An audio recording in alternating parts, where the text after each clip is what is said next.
नमस्कार। एक बार फिर से स्वागत है आपका इस चैनल पर।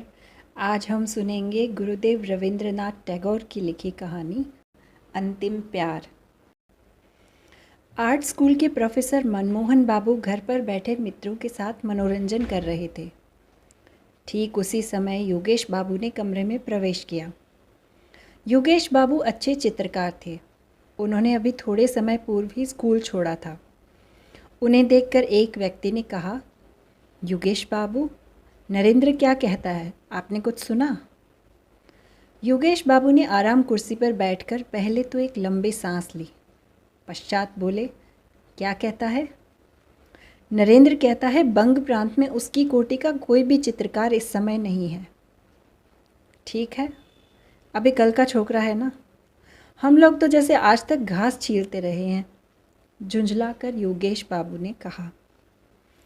जो लड़का बातें कर रहा था उसने कहा, केवल यही नहीं, नरेंद्र आपको भी सम्मान की दृष्टि से नहीं देखता। योगेश बाबू ने उपेक्षित भाव से कहा, क्यों, कोई अपराध? वह कहता है आप आदर्श ध्यान रखकर चित्र नहीं बनाते। तो किस दृष्टिकोण से बनाता हूँ? दृष्टिकोण? रुपए के लिए। योगेश ने एक आंख बंद करके कहा, व्यर्थ। फिर आवेश में कान के पास से अपने अस्त व्यस्त बालों को ठीक कर बहुत देर तक मौन बैठा रहा। चीन का जो सबसे बड़ा चित्रकार हुआ है, उसके बाल भी बहुत बड़े थे।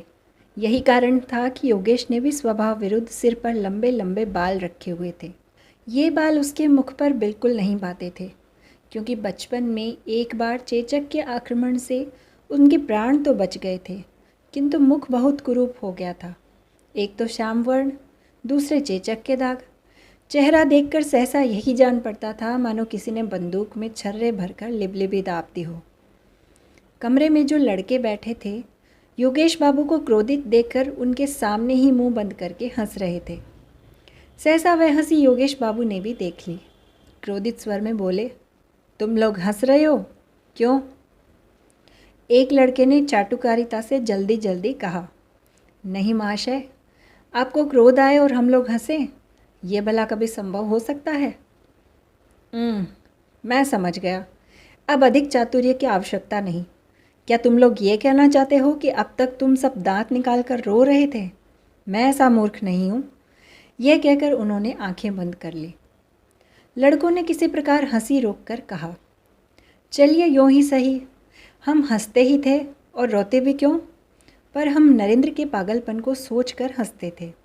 वह देखो, मास्टर साहब के साथ नरेंद्र भी आ रहा है। मास्टर साहब के साथ साथ नरेंद्र भी कमरे में आ गया। योगेश ने एक बार नरेंद्र की ओर वक्र दृष्टि से देखकर मनमोहन बाबू से कहा, महाशय, नरेंद्र मेरे विषय में क्या कहता है? मनमोहन बाबू जानते थे कि उन दोनों की लगती है। दो पाषाण जब परस्पर टकराते हैं तो अग्नि उत्पन्न हो ही जाती है। अतः वह बात को संभालते मुस्कुराते से बोले, योगेश बाबू, नरेंद्र क्या कहता है?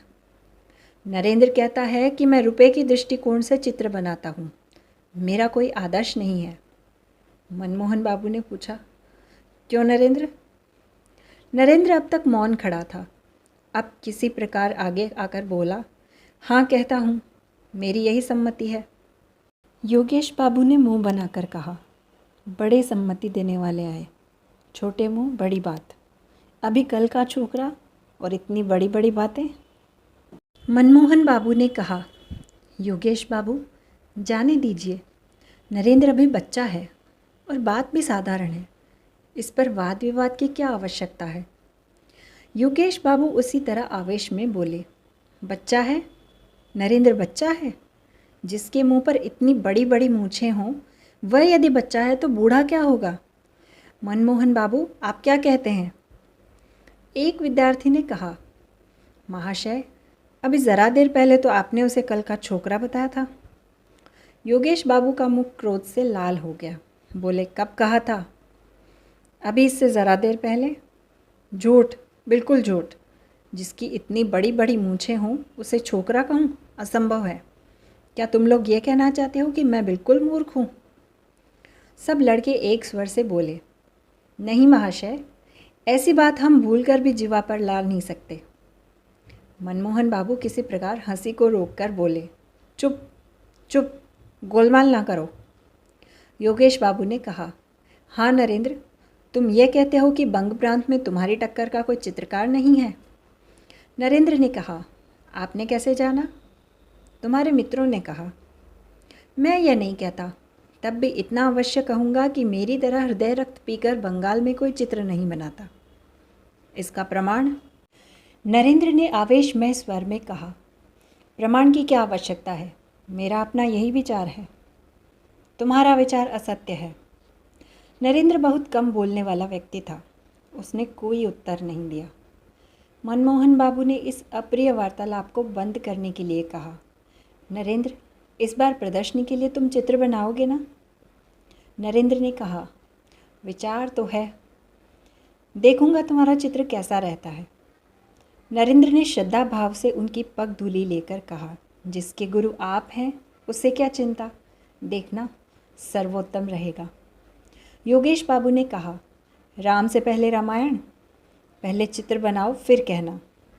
नरेंद्र ने मुंह फेरकर योगेश बाबू की ओर देखा, कहा कुछ भी नहीं, किंतु मौन भाव और उपेक्षा ने बातों से कहीं अधिक योगेश के हृदय को ठेस पहुंचाई। मनमोहन बाबू ने कहा, योगेश बाबू, चाहे आप कुछ भी कहें, मगर नरेंद्र को अपनी आत्मिक शक्ति पर बहुत बड़ा विश्वास है। मैं दृढ़ निश्चय से कह सकता हूँ कि ये भविष्य में एक बड़ा चित्रकार होगा। नरेंद्र धीरे धीरे कमरे से बाहर चला गया। एक विद्यार्थी ने कहा, प्रोफेसर साहब, नरेंद्र में किसी सीमा तक विक्षिप्तता की झलक दिखाई देती है। मनमोहन बाबू ने कहा, हाँ, मैं मानता हूँ, जो व्यक्ति अपने घाव अच्छी तरह प्रकट करने में सफल हो जाता है, उसे सर्वसाधारण किसी सीमा तक विक्षिप्त समझते हैं। चित्र में एक विशेष प्रकार का आकर्षण तथा मोहकता उत्पन्न करने की उसमें असाधारण योग्यता है। तुम्हें मालूम है नरेंद्र ने एक बार क्या किया था? मैंने देखा कि नरेंद्र के बाएं हाथ की उंगली से खून का फव्वारा छूट रहा है और वह बिना किसी कष्ट के बैठा चित्र बना रहा है। मैं तो देखकर चकित रह गया। मेरे मालूम करने पर उसने उत्तर दिया कि उंगली काटकर देख रहा था कि खून का वास्तविक रंग क्या है। अजीब व्यक्ति है। तुम लोग इसे विक्षिप्तता कह सकते हो, किंतु इसी विक्षिप्तता के कारण ही तो वह एक दिन अमर कलाकार कहलाएगा। योगेश बाबू आंख बंद कर सोचने लगे। जैसे गुरु वैसे चेले, दोनों के दोनों पागल हैं। नरेंद्र सोचते सोचते मकान की ओर चला। मार्ग में भीड़ भाड़ थी, कितनी ही गाड़ियां चली जा रही थीं, किंतु इन बातों की ओर उसका ध्यान नहीं था। उसे क्या चिंता थी, संभवतः इसका भी उसे पता न था। वह थोड़े समय के भीतर ही बहुत बड़ा चित्रकार हो गया। इस थोड़े से समय में वह इतना सुप्रसिद्ध और सर्वप्रिय हो गया था कि उसके ईर्ष्यालु मित्रों को अच्छा न लगा। इन्हीं ईर्ष्यालु मित्रों में योगेश बाबू भी थे। नरेंद्र में एक विशेष योग्यता और उसकी तूलिका में एक असाधारण शक्ति है। योगेश बाबू इसे दिल ही दिल में खूब समझते थे, परंतु ऊपर से उसे मानने के लिए तैयार न थे। इस थोड़े समय में ही उसका इतनी प्रसिद्धि प्राप्त करने का एक विशेष कारण भी था। वह यह कि नरेंद्र जिस चित्र को भी बनाता था, अपनी सारी योग्यता उसमें लगा देता था। उसकी दृष्टि केवल चित्र पर रहती थी। पैसे की ओर भूलकर भी उसका ध्यान नहीं जाता था। उसके हृदय की महत्वाकांक्षा थी कि चित्र बहुत ही सुंदर हो, उसमें अपने ढंग की विशेष विलक्षणता हो, मूल्य चाहे कम मिले या अधिक। वह अपने विचार और भावनाओं की मधुर रूपरेखाएं अपने चित्र में देखता था।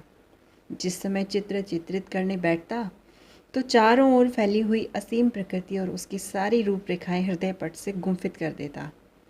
इतना ही नहीं, वह अपने अस्तित्व से भी विस्मृत हो जाता। वह उस समय पागलों की भांति दिखाई पड़ता और अपने प्राण तक उत्सर्ग कर देने से भी उसे संभवतः संकोच न होता। ये दशा उस समय की एकाग्रता की होती। वास्तव में इसी कारण से उसे यह सम्मान प्राप्त हुआ। उसके स्वभाव में सादगी थी। वह जो बात सादगी से कहता, लोग उसे अभिमान और प्रदर्शनी से लदी हुई समझते। उसके सामने कोई कुछ ना कहता, परंतु पीछे पीछे लोग उसकी बुराई करने से ना चूकते। सब के सब नरेंद्र को संज्ञाहीन सा पाते। वह किसी बात को कान लगाकर ना सुनता। कोई पूछता कुछ और वह उत्तर देता कुछ और ही। वह सर्वदा ऐसा प्रतीत होता जैसे अभी अभी स्वप्न देख रहा था और किसी ने सहसा उसे जगा दिया हो।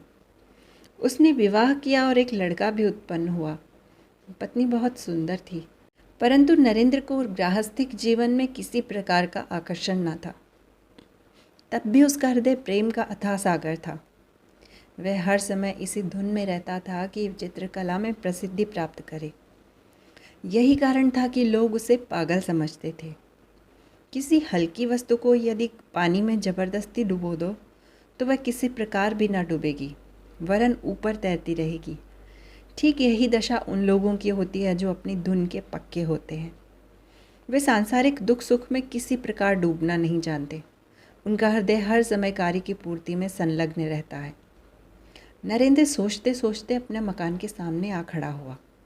उसने देखा कि द्वार के समीप उसका 4 साल का बच्चा मुंह में उंगली डाले किसी गहरी चिंता में खड़ा है। पिता को देखते ही बच्चा दौड़ता हुआ आया और दोनों हाथों से नरेंद्र को पकड़कर बोला, बाबूजी। क्यों बेटा? बच्चे ने पिता का हाथ पकड़ लिया और खींचते हुए कहा, बाबूजी, देखो हमने एक मेंढक मारा है जो लंगड़ा हो गया है। नरेंद्र ने बच्चे को गोद में उठाकर कहा, तो मैं क्या करूं? तू बड़ा पाजी है। बच्चे ने कहा, वह घर नहीं जा सकता, लंगड़ा हो गया है। कैसे जाएगा? चलो उसे गोद में उठाकर घर पहुंचा दो। नरेंद्र ने बच्चे को गोद में उठा लिया और हंसते हंसते घर में ले गया। एक दिन नरेंद्र को ध्यान आया कि इस बार की प्रदर्शनी में जैसे भी हो अपना एक चित्र भेजना चाहिए। कमरे की दीवार पर उसके हाथ के कितने ही चित्र लगे हुए थे। कहीं प्राकृतिक दृश्य, कहीं मनुष्य के शरीर की रूपरेखा, कहीं स्वर्ण की भांति सरसों के खेत की हरियाली, जंगली मनमोहक दृश्यावली, और कहीं वे रास्ते जो छाया वाले वृक्षों के नीचे से टेढ़े तिरछे होकर नदी के पास जा मिलते थे। धुएं की भांति गगनचुंबी पहाड़ों की पंक्ति जो तेज़ धूप में स्वयं झुलसी जा रही थी और सैकड़ों पथिक धूप से व्याकुल होकर छायादार वृक्षों के समूह में शरणार्थी थे। ऐसे कितने ही दृश्य थे। दूसरी ओर अनेकों पक्षियों के चित्र थे। उन सब के मनोभाव उनके मुखों से प्रकट हो रहे थे। कोई गुस्से में भरा हुआ, कोई चिंता की अवस्था में, तो कोई प्रसन्न मुख। कमरे के उत्तरीय भाग में खिड़की के समीप एक अपूर्ण चित्र लगा हुआ था। उसमें ताड़ के वृक्षों के समूह के समीप सर्वदा मौन रहने वाली छाया के आश्रय में एक सुंदर नवयुवती नदी के नील वर्ण जल में अचल बिजली सी मौन खड़ी थी। उसके होंठों और मुख की रेखाओं में चित्रकार ने हृदय की पीड़ा अंकित की थी। ऐसा प्रतीत होता था मानो चित्र बोलना चाहता है, किंतु यौवन अभी उसके शरीर में पूरी तरह प्रस्फुटित नहीं हुआ है। इन सब चित्रों में चित्रकार के इतने दिनों की आशा और निराशा मिश्रित थी, परंतु आज उन चित्रों की रेखाओं और रंगों ने उसे अपनी ओर आकर्षित न किया। उसके हृदय में बार बार यही विचार आने लगे कि इतने दिनों उसने केवल बच्चों का खेल किया है, केवल कागज़ के टुकड़ों पर रंग पोता है। इतने दिनों से उसने जो कुछ रेखाएं कागज़ पर खींची थीं, वे सब उसके हृदय को अपनी ओर आकर्षित ना कर सकी, क्योंकि उसके विचार पहले की अपेक्षा बहुत उच्च थे। उच्च ही नहीं बल्कि बहुत उच्चतम होकर चील की भांति आकाश में मंडराना चाहते थे। यदि वर्षा ऋतु का सुहावना दिन हो तो क्या कोई शक्ति उसे रोक सकती थी?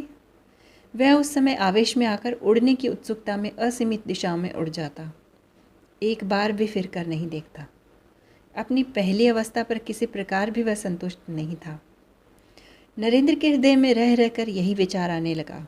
भावना और लालसा की झड़ी सी लग गई। उसने निश्चय कर लिया कि इस बार ऐसा चित्र बनाएगा जिससे उसका नाम अमर हो जाए। वह इस वास्तविकता को सबके दिलों में बिठा देना चाहता था कि उसकी अनुभूति बचपन की अनुभूति नहीं है।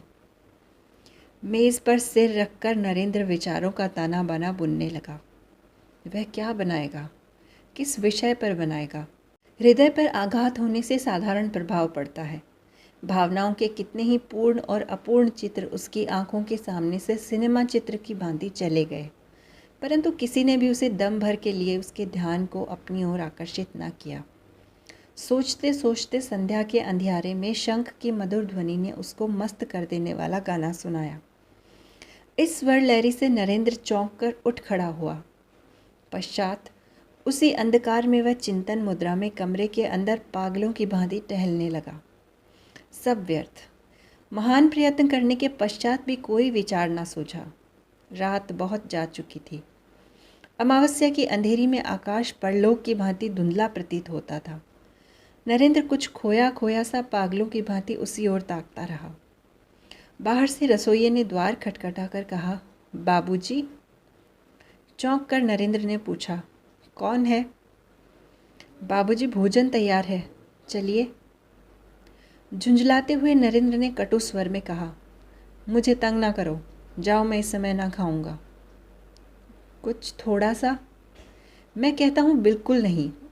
और निराश मन रसोइया भारी कदमों से वापस लौट गया और नरेंद्र ने अपने को चिंतन सागर में डुबो दिया। दुनिया में जिसको ख्याति प्राप्त करने का व्यसन लग गया हो, उसको चैन कहाँ। 1 सप्ताह बीत गया। इस सप्ताह में नरेंद्र ने घर से बाहर कदम ना निकाला। घर में बैठा सोचता रहता, किसी न किसी मंत्र से तो साधना की देवी अपनी कला दिखाएगी ही।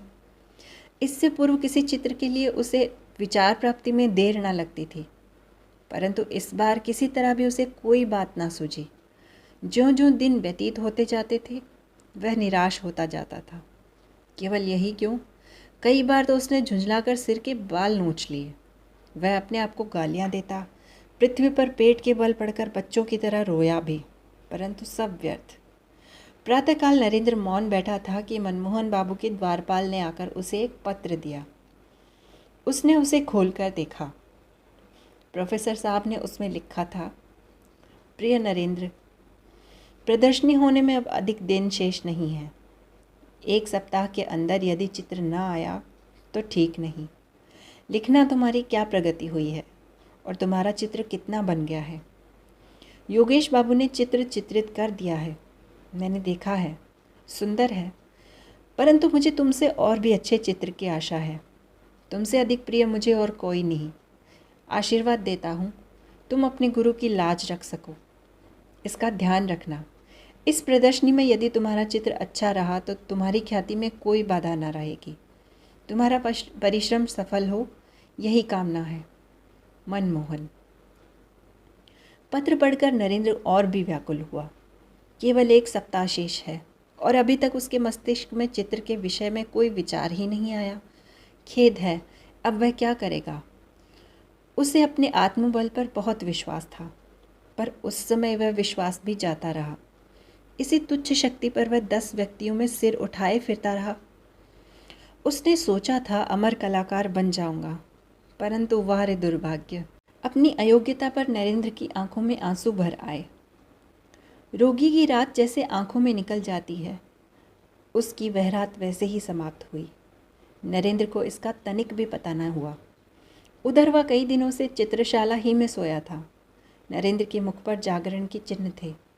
उसकी पत्नी दौड़ी दौड़ी आई और शीघ्रता से उसका हाथ पकड़कर बोली, अजी, बच्चे को क्या हो गया है, आकर देखो तो। नरेंद्र ने पूछा, क्या हुआ? पत्नी लीला हाँफते हुए बोली, शायद हैजा। इस प्रकार खड़े ना रहो, बच्चा बिल्कुल अचेत पड़ा है। बहुत ही अनमने मन से नरेंद्र शयन कक्ष में प्रविष्ट हुआ। बच्चा बिस्तर से लगा पड़ा था। पलंग के चारों ओर उस भयानक रोग के चिन्ह दृष्टिगोचर हो रहे थे। लाल रंग 2 घड़ी में ही पीला हो गया था। सहसा देखने से यही ज्ञात होता था जैसे बच्चा जीवित नहीं है। केवल उसके वक्ष के समीप कोई वस्तु धक धक कर रही थी और इस क्रिया से ही जीवन के कुछ चिन्ह दृष्टिगोचर होते थे। वह बच्चे के सिरहाने सिर झुकाकर खड़ा हो गया। लीला ने कहा, इस तरह खड़े न रहो, जाओ डॉक्टर को बुला लाओ। माँ की आवाज़ सुनकर बच्चे ने आंखें खोली। भराई हुई आवाज़ में बोला, माँ, ओ माँ। मेरे लाल, मेरी पूंजी, क्या कह रहा है? कहते कहते लीला ने दोनों हाथों से बच्चे को अपनी गोद से चिपटा लिया। माँ के वक्ष पर सिर रखकर बच्चा फिर पड़ा रहा। नरेंद्र के नेत्र सजल हो गए। वह बच्चे की ओर देखता रहा। लीला ने उपालंबमय स्वर में कहा, अभी तक डॉक्टर को बुलाने नहीं गए? नरेंद्र ने दबी आवाज़ में कहा, डॉक्टर? पति की आवाज़ का अस्वाभाविक स्वर सुनकर लीला ने चकित होते हुए कहा, क्या? कुछ नहीं, जाओ डॉक्टर को बुला लाओ। अभी जाता हूँ। नरेंद्र घर से बाहर निकला। घर का द्वार बंद हुआ। लीला ने आश्चर्यचकित होकर सुना कि उसके पति ने बाहर से द्वार की जंजीर खींच ली और वह सोचती रही, ये क्या?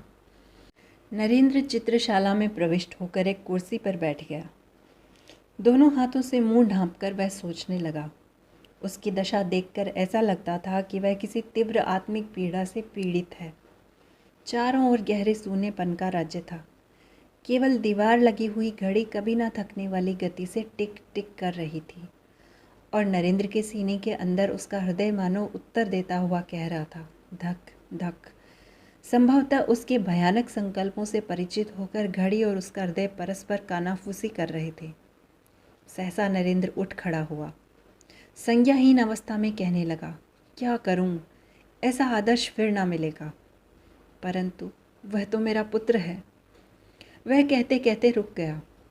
मौन होकर सोचने लगा। सहसा मकान के अंदर से सनसनाते हुए बाण की भांति हाय की हृदय भेदक आवाज़ उसके कानों में पहुंची, मेरे लाल तू कहाँ गया? जिस प्रकार चिल्ला टूट जाने से कमान सीधी हो जाती है, चिंता और व्याकुलता से नरेंद्र ठीक उसी तरह सीधा खड़ा हो गया। उसके मुख पर लाली का चिन्ह तक ना था। फिर कान लगाकर उसने आवाज़ सुनी। वह समझ गया कि बच्चा चल बसा। मन ही मन में बोला, भगवान तुम साक्षी हो, मेरा कोई अपराध नहीं। इसके बाद वह अपने सिर के बालों को मुट्ठी में लेकर सोचने लगा। जैसे कुछ समय पश्चात ही मनुष्य निद्रा से चौंक उठता है, उसी प्रकार चौंक कर जल्दी जल्दी मेज पर से कागज़, तूलिका और रंग आदि लेकर वह कमरे के बाहर निकल गया। शयन कक्ष के सामने एक खिड़की के समीप आकर वह अचकचा कर खड़ा हो गया। कुछ सुनाई देता है क्या? नहीं, सब खामोश है। उस खिड़की से कमरे का आंतरिक भाग दिखाई पड़ रहा था। झांक कर भय से थर थर काँपते हुए उसने देखा तो उसके सारे शरीर में कांटे से चुभ गए। बिस्तर उलट पुलट हो रहा था।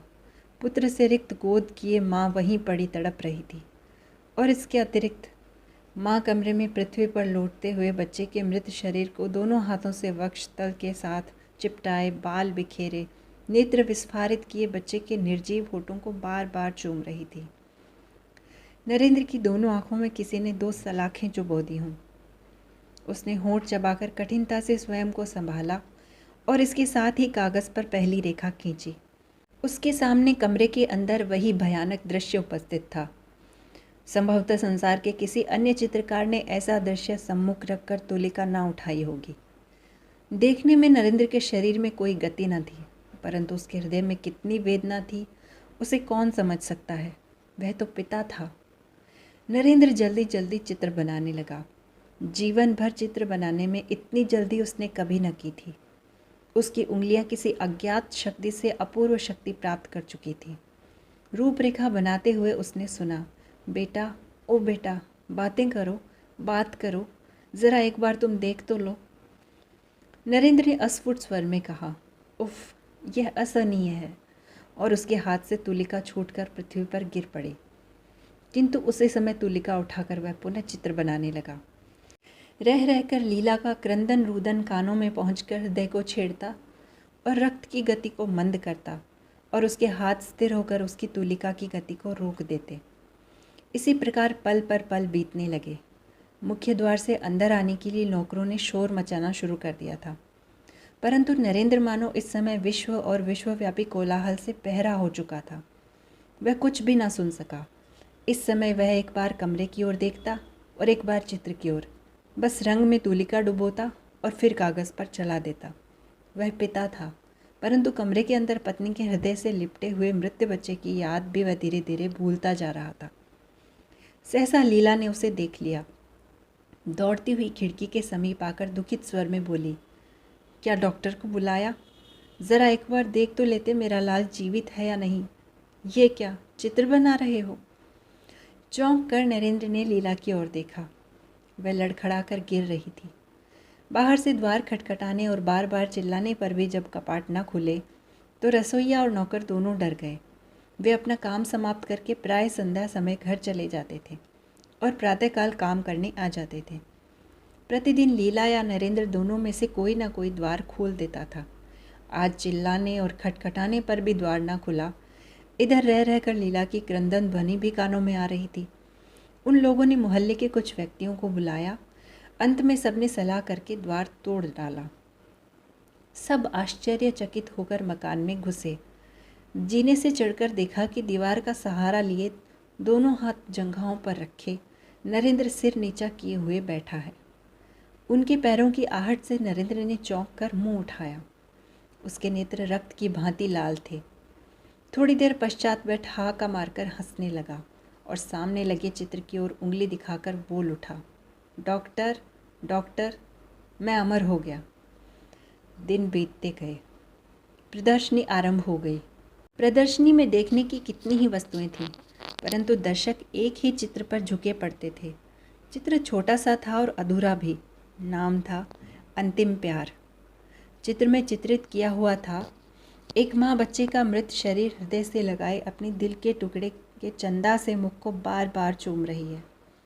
शोक और चिंता में डूबी हुई माँ के मुख, नेत्र और शरीर में चित्रकार की तुलिका ने एक ऐसा सूक्ष्म और दर्दनाक चित्र चित्रित किया कि जो देखता उसी की आंखों से आंसू निकल पड़ते। चित्र की रेखाओं में इतनी अधिक सूक्ष्मता से दर्द भरा जा सकता है, ये बात पहले किसी के ध्यान में न आई थी। इस दर्शक समूह में कितने ही चित्रकार थे। उनमें से एक ने कहा, देखिए योगेश बाबू, आप क्या कहते हैं? योगेश बाबू उस समय मौन धारण किए चित्र की ओर देख रहे थे। सहसा प्रश्न सुनकर एक आंख बंद करके बोले, यदि मुझे पहले से ज्ञात होता तो मैं नरेंद्र को अपना गुरु बनाता। दर्शकों ने धन्यवाद, साधुवाद और वाह वाह की झड़ी लगा दी, परंतु किसी को भी मालूम न हुआ कि उस सज्जन पुरुष का मूल्य क्या है जिसने इस चित्र को चित्रित किया है।